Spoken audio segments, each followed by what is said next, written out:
বাংলাদেশ জাতীয়তাবাদী দল বিএনপি ১ নং উত্তরাঞ্চল ইউনিয়ন ৬ নং ওয়ার্ড আজকের এই কাউন্সিল সভা রীতিমতো সুন্দর মতো শেষ হয়েছে আলহামদুলিল্লাহ। সাধারণ জনতার যে প্রশ্ন সেটা হচ্ছে বিগত আন্দোলন সংগ্রাম ফ্যাসিস্ট খুনি হাসিনার বিরুদ্ধে যারা রাজপথে নিজের পরিবার পরিজনদের রেখে পুলিশের বুলেটের সামনে গিয়ে সংগ্রাম করছে, সেই সংগ্রামের মাধ্যমে হাসিনাকে বাংলার মস্তিষ্ক থেকে বিতাড়িত করেছে। প্রশ্ন হচ্ছে যে কাউন্সিল হচ্ছে সেখানে ত্যাগী নির্যাতিত নিপীড়িত যারা রাজপথে ছিল তাদের প্রাধান্য থাকছে না, তারা নিস্তেজ হয়ে গেছে, তাদের ভোটাধিকার মাধ্যমে তাদের পরাজয় বরণ করে তারা ঘরে ফিরে যাচ্ছে। এক্ষেত্রে আমি জানি না দল এখান থেকে কি ব্যারিকেড নিচ্ছে।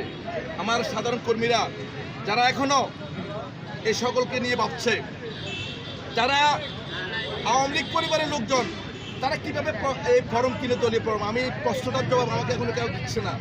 কারণ কি, সেই দৃষ্টিকোণ থেকে সাধারণ জনগণের অনেক প্রশ্ন, আর এই প্রশ্নগুলো কাকে করবে? যারা দায়িত্ব নিয়ে ফর্মগুলো বিক্রি করছেন তারা কি আজও খোঁজ খবর নিয়েছেন? যারা ফর্ম কিনছে তারা কি বিগত দিনে বিএনপির ফ্যামিলির বা বিএনপির কোনো অঙ্গ সংগঠনের লোক ছিল কিনা? এই প্রশ্নের জবাব আমি কাউকে দেখছি না।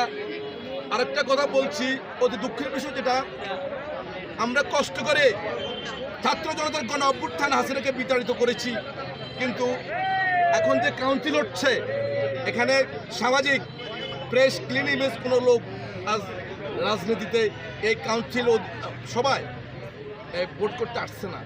আমার প্রশ্ন, যারা এই দায়িত্ব নিয়ে কাজ করছেন তারা প্রত্যেকটা এলাকায় যারা প্রেস ক্লিন ইমেজ, যারা আগামী দিন রাজনীতি করবেন ওই নেতার নেতৃত্বের উপরে আগামী দিন রাজনীতি নির্ভর করবে।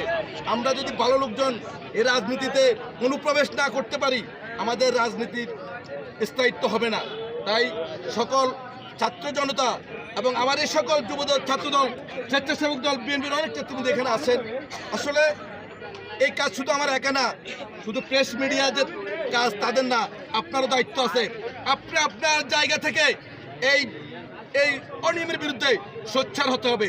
তাহলে তারেক রহমান যে আশা, যে উদ্দেশ্য নিয়ে এই প্রোগ্রাম করছে, মূলত গণতন্ত্র পুনঃপ্রতিষ্ঠার জন্য যে সংগ্রাম করছে, এই কাউন্সিল সভা তার বহিঃপ্রকাশ।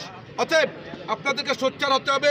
সকল অনিয়মের বিরুদ্ধে যেভাবে হাসিনাকে বিতাড়িত করেছে সেভাবে এই সাংগঠনিক দলীয় অপকর্মকে বিতাড়িত করতে হবে। সবাই ভালো থাকবেন। আসসালামু আলাইকুম ওয়া রাহমাতুল্লাহি ওয়া বারাকাতুহু।